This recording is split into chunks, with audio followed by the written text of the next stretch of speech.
3일 운동하겠습니다. 교과서는 177쪽부터 보면 될 것 같아요. 3일 운동.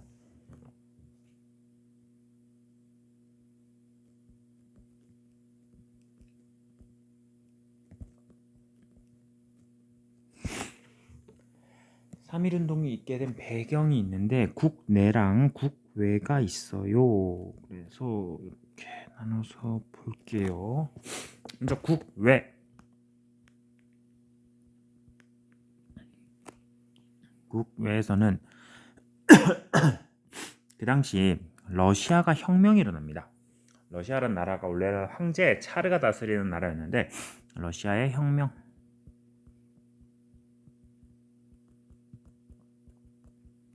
러시아의 혁명이 있고 나서 당시 러시아의 그 혁명을 일으켰던 주모자였던 레닌이 우리처럼 이렇게 혁명을 꿈꾸는 약소 민족에 대한 지원을 약속합니다. 물론 뭐 공산주의적인 그런 방법으로 지원을 해준다는 거겠죠. 약소 민족에 대한 지원 약속. 자, 그리고 당시 1차 세계대전이 끝났거든. 1차 세계대전이 끝날 무렵 미국 대통령 윌슨이라는 사람이 있었는데 윌슨이 민족 자결주의라는 것을 주장을 해요. 이게 뭐냐면은 그 민족의 일은 그 민족이 스스로 결정해야 된다. 다른 나라의 간섭이 필요 없다. 이런 거였어요. 근데 실상은 윌슨은 이 민족 자결주의로 독일이나 뭐 오스만 투르크 같은 전 1차 대전에서 미국의 상대편이었던 나라들, 그런 나라들을 이렇게 억제하려고 민족 자결주의를 주창을 했어. 근데 내용 자체는 되게 좋잖아. 그 민족의 일은 그 민족이 결정해라. 다른 나라에 탄압이 있어서는 안 된다. 그래서 당시 조선에 있던 조선 사람들은 윌슨 대통령이 민족 자결주의에 따라서 우리가 독립을 주장하면 우리를 도와줄 수도 있다. 그런 생각을 한 것 같습니다. 자, 그래서 이 윌슨의 민족 자결주의가 있자 그 파리 강화 회의에 신한청년단이라는 단체에서 앞에 나왔었지. 그 상하이에 있던 신한청년단에서 독립청원을 하기도 했었습니다.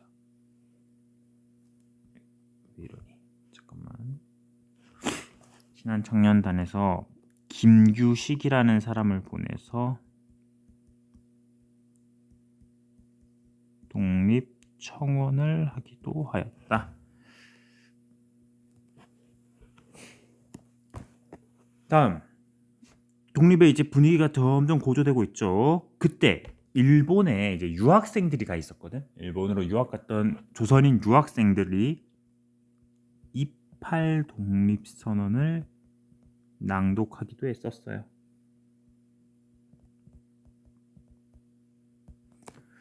자, 국외에서부터 이렇게 독립운동에 대한 열망이 점점 들끓고 있어요. 그때 국내에서는 어떤 일이 있었느냐? 우리나라 황제였던 고종이 죽었습니다. 그런데 이 고종이 죽고 나서 소문이 퍼지는 게 고종이 독살당했다. 그런 소문이 퍼져요.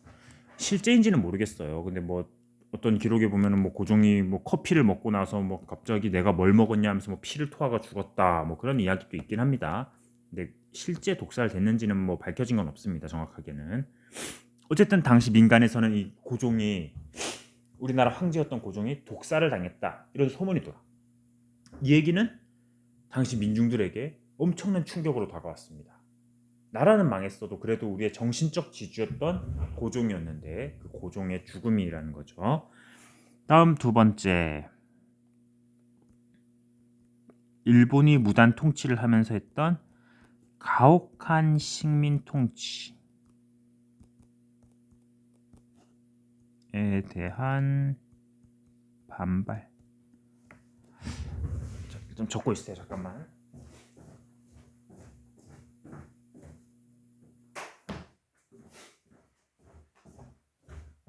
자, 일본이 가혹한 식민 통치를 하였고 무단 통치, 거기에 대한 반발심이 작용을 합니다.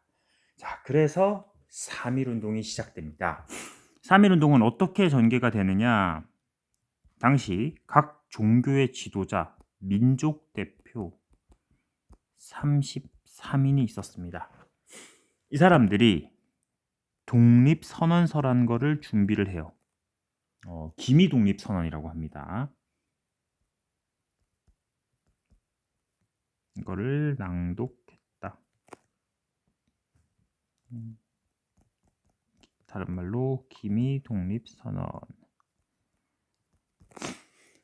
기민년, 1919년이 기민년이거든. 뭐 갑오년, 갑을 뭐 임진년 이런 것처럼 기민년이었는데 그때 기미독립선언 1919년 3월 1일에 발표를 합니다.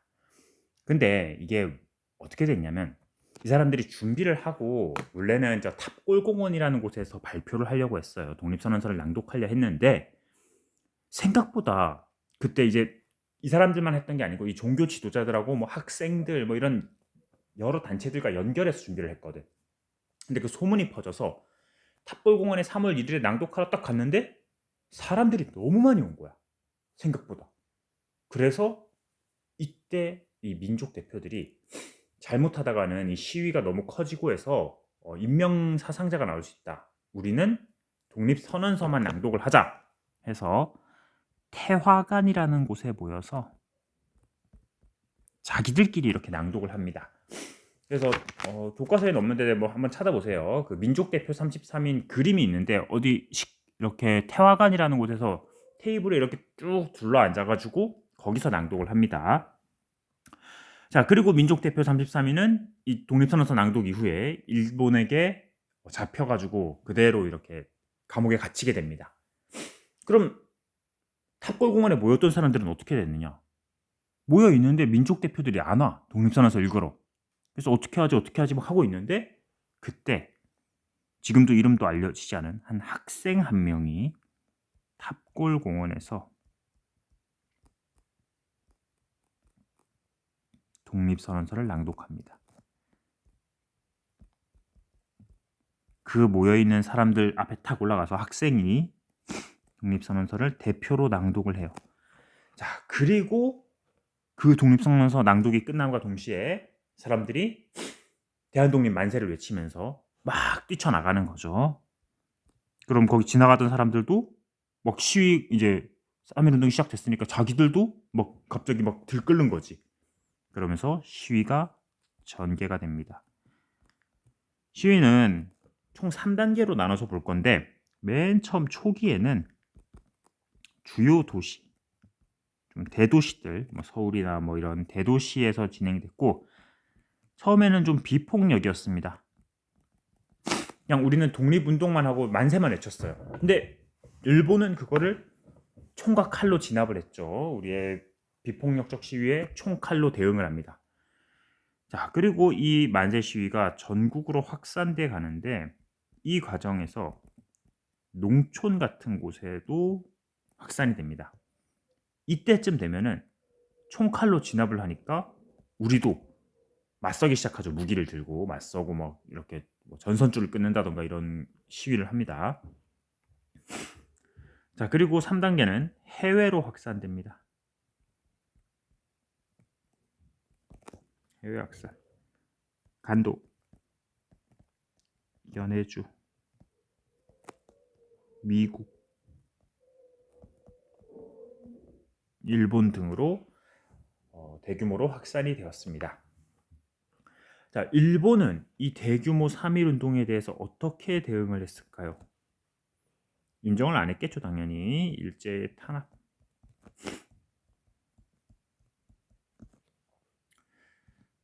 군인들, 경찰들을 동원해 무력으로 탄압합니다. 뭐 잘 알려져 있죠. 그 유관순 열사 같은 경우에 뭐 그 총칼로 막 이렇게 해서 자기가 보는 앞에서 자기 뭐 부모님이 죽고 뭐 이런 일도 있었죠. 특히 당시 대표적인 사건이 하나 있는데 화성시에 지금 제암리라는 곳에 있는데 거기서 학살이 있었습니다.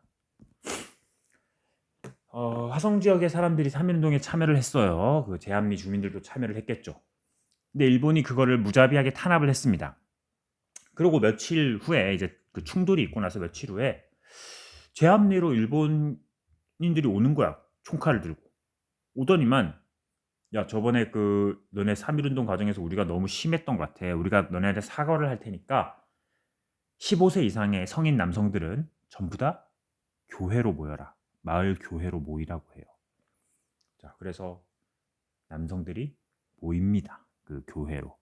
그러자 일본이 바깥에서 교회의 문을 걸어 잠그고 못 나오게, 그리고 불을 질러 버립니다. 교회에.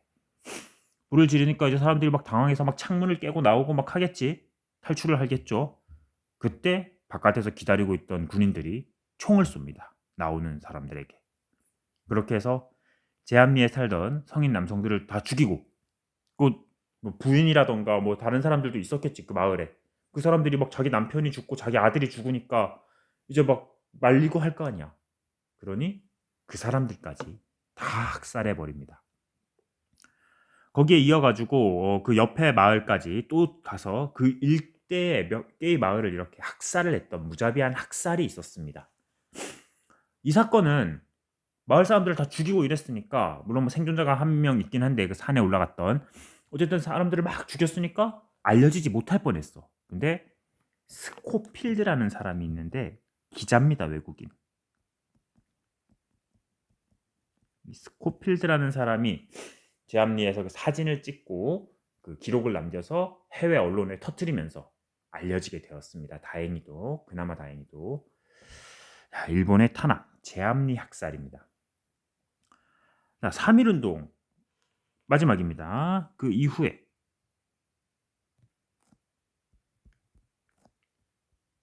의 및 영향.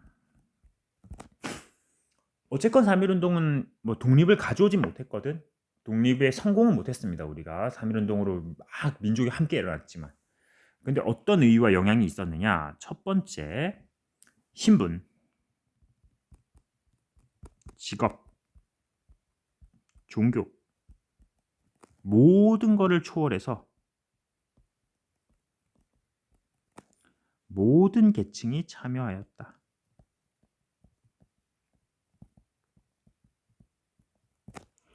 모든 계층이 참여한 독립운동입니다. 두 번째, 우리 민족의 독립에 대한 의지, 이거를 전 세계에 알린 사건이다. 그 전까지는 일본이 조선인들이 원해서 우리가 제대를 통치하고 있다, 뭐 이런 식으로 주장을 했거든. 근데 우리나라 사람들은 그걸 뭐 강대국 일본의 얘기만 외국인들이 듣지 이게 알려지지 못했거든. 독립 의지를 좀 알릴 수 있었다. 세 번째, 일본의 통치 방식이 무단 통치에서 1920년대 무슨 통치? 문화 통치로 변하는 계기가 되었다는 거. 네 번째, 대한민국 임시 정부가 수립되는 계기가 되었다는 점. 마지막 다섯 번째, 중국의 5.4 운동에 영향을 주기도 하였습니다. 자, 이런 의의와 영향이 있습니다. 3.1운동 이야기를 했습니다. 배경, 국내국의 배경이고 전개과정, 그리고 일본이 어떻게 탄압했는지, 마지막 의의와 영향입니다.